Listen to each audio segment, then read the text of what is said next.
Hello friends, आपका जेके biology class में स्वागत है।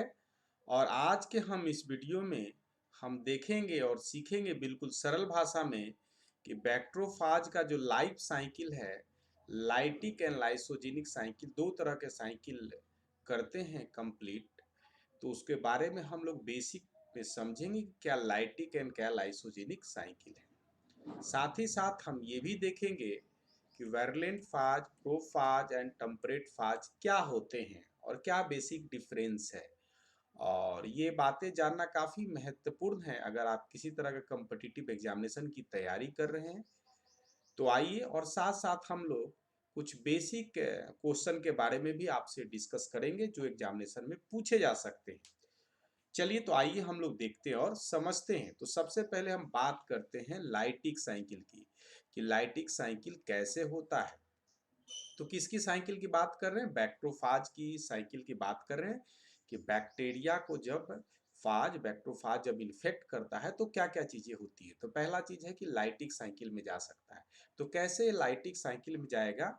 तो देखिए, आपका क्या बैक्टीरियोफाज है और ये आपका बैक्टीरिया, और बैक्टीरिया का यह होस्ट सेल है, और ये आपका क्या है, उसका बैक्टीरिया का डीएनए, होस्ट का डीएनए, और ये फाज का डीएनए। चलिए, तो सबसे पहला क्या है कि फाज डीएनए और आरएनए इंटर्स द बैक्टीरिया। जैसे ही अगर आपका अटैचमेंट हो गया है, सबसे पहला तो बैक्टीरिया को हो मतलब अटैच होना चाहिए फाज से, बैक्टीरियोफाज से जो इन्फेक्ट करेगा। जैसे ही अटैचमेंट हो गया, अटैचमेंट के बाद आप क्या देखते हैं कि फाज का जो डीएनए है इंजेक्ट होगा, इंटर करेगा, बैक्टीरिया में इंटर करेगा। अगर आरएनए है तो आरएनए इंटर करेगा। चलिए, होस्ट डीएनए डैमेज करेगा और फाज डीएनए को रिप्लिकेट करेगा। जैसे ही फाज डीएनए का एंट्री हुआ, ये होस्ट के डीएनए को क्या कर देगा? डैमेज कर देगा। नहीं, डैमेज कर देगा मतलब इसको बर्बाद कर देगा, खत्म कर देगा, इसको ब्रेक डाउन कर देगा, तोड़ देगा। साथ ही साथ आप देखेंगे कि फाज का डीएनए रिप्लिकेट करेगा। तो आप देख सकते हैं कि ये फाज का जो डीएनए है, रिप्लिकेशन चालू हो गया। देख रहे हैं, नंबर बढ़ गया है। सब देख रहे हैं, फाज का जो डीएनए है उसकी संख्या बढ़ने लगेगी। साथ ही साथ जो होस्ट है, ट्रांसक्राइब कर ट्रांसलेट करेगा फाज डीएनए। होस्ट मतलब बैक्टीरिया जो है बायोसिंथेसिस करना चालू कर देगा, फाज के प्रोटीन को बायोसिंथेसिस करना चालू कर देगा। उस प्रोटीन को हम जनरली क्या करते हैं? कैप्सिड के नाम से जानते हैं। आउटर कवरिंग होता है। साथ ही साथ अब क्या होगा? अब असेंबली चालू हो जाएगा, असेंबली ऑफ न्यू फाजेस। तो आप देखेंगे कि जो आपने बनाया था डीएनए और जो आपने फाज का प्रोटीन बनाया था, तो सारे का असेंबली चालू हो जाएगा। तो नए बैक्टीरियोफाज का निर्माण बैक्टीरिया के अंदर चालू हो गया है। अब बात करते हैं, फाज डीएनए जो है एंजाइम कोड करेगा, जो लाइस कर देगा बैक्टीरिया सेल को, लाइसिस कर देगा। तो सारे जो फाज, नए फाज बने हैं, वो बाहर निकल जाएंगे और फिर से क्या है, नए तरह के बैक्टीरिया को या कोई न्यू बैक्टीरिया को होस्ट इस्तेमाल करके फिर वो साइकिल करेंगे। तो इस तरीके से हमने देखा कि कैसे लाइटिक साइकिल चलता है।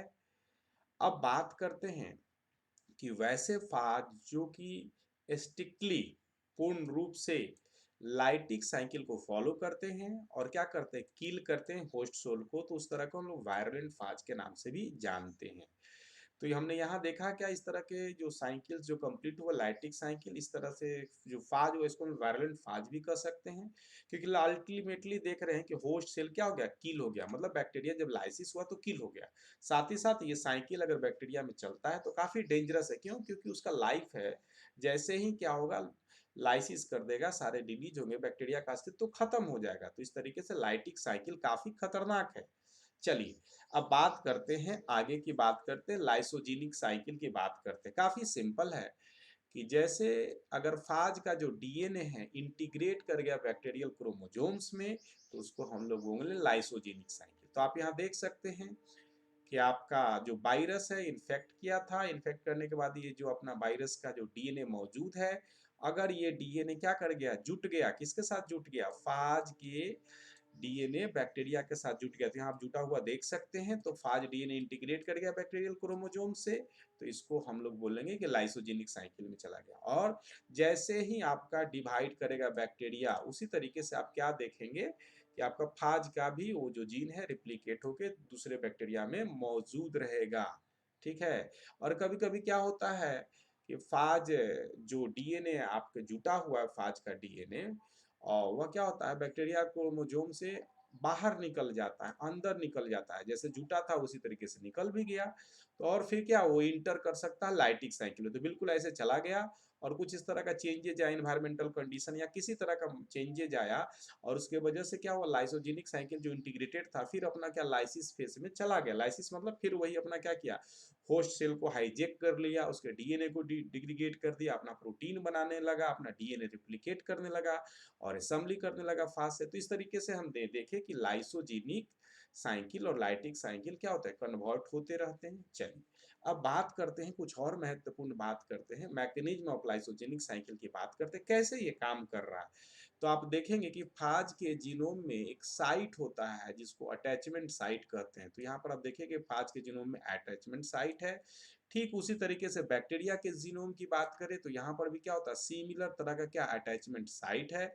और होगा क्या कि दोनों के बीच क्या है, रिकम्बिनेशन होगा, सिंगल क्रॉस ओवर होगा और इस तरीके से देखेंगे कि ये जो फाज डीएनए है अटैचमेंट हो गया और इस तरह से लाइसोजेनिक क्रोमोसोम्स बन गया। किसमें क्रोमोसोम्स बन गया, होस्ट सेल में बन गया और फाज का डीएनए इंटीग्रेट कर गया। तो हमने देखा कि अटैचमेंट साइट काफी महत्वपूर्ण है और जैसे ही अटैच हो गया इस तरह के फाज को जो लाइसोजेनिक में जाता है अटैच होता है उसको हम क्या बोलेंगे, प्रोफाज कहेंगे। जहां पर डीएनए ज्वाइन कर गया, किसका, फाज का डीएनए ज्वाइन कर गया बैक्टीरिया से, तो इस तरह के फाज को हम लोग प्रोफाज कहते हैं। जैसा कि मैंने पहले भी देखा था कि इस तरह के जो लाइटिक साइकिल में जाते हैं उनको वायलेंट फाज कहते हैं और यहाँ पर हम देख रहे हैं कि जो डीएनए से इंटीग्रेट करके रहता है उस तरह के फाज को प्रोफाज कहते हैं। ये फाज थोड़ा कम खतरनाक होते हैं इन कंपेयर टू वायलेंट फाज। ठीक है, चलिए अब आगे थोड़ा सा हम लोग सवाल को देखें। इसके पहले मैं आपको बताना चाहता हूं, अगर आपको जेके बायोलॉजी क्लास के वीडियो पसंद है तो आप जेके बायोलॉजी क्लास को सब्सक्राइब कर सकते हैं, लाइक कर सकते हैं, शेयर कर सकते हैं और अपना वैल्यूएबल कमेंट बॉक्स में लिख सकते हैं। हम आप इसकी प्रशंसा करेंगे, साथ ही साथ ये हमारा नए वीडियो बनाने के लिए मनोबल बढ़ाता है। और अगर आप CSIR नेट लाइफ साइंस की तैयारी कर रहे हैं, IIT JAM MSc BSc entrance की तैयारी कर रहे हैं और आप हमारे साथ जुड़ना चाहते हैं तो आप जुड़ सकते हैं।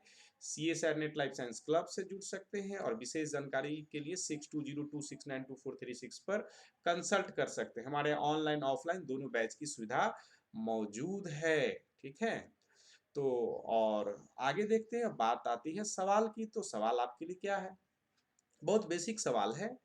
आपको बताना है कि most appropriate match column A और बी।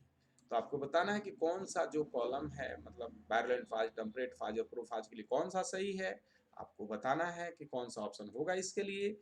साथ ही साथ दूसरा सवाल आपके लिए है कि बैक्टोफाज लेमडा इंटीग्रेट इनटू क्रोमोसोम्स कहाँ पर इंटीग्रेट होता है, कौन से साइट पर अटैचमेंट होता है, ये सवाल बताना है आपको। साथ ही साथ which of the type of the phage is highly dangerous to for bacteria, dangerous for bacteria. तो आपको बताना है कि कौन सा जो साइकिल है बहुत डेंजरस हो सकता है बैक्टीरिया के लिए। तो आप चाहें तो इस तीनों को आंसर कर सकते हैं और कमेंट बॉक्स में लिख सकते हैं।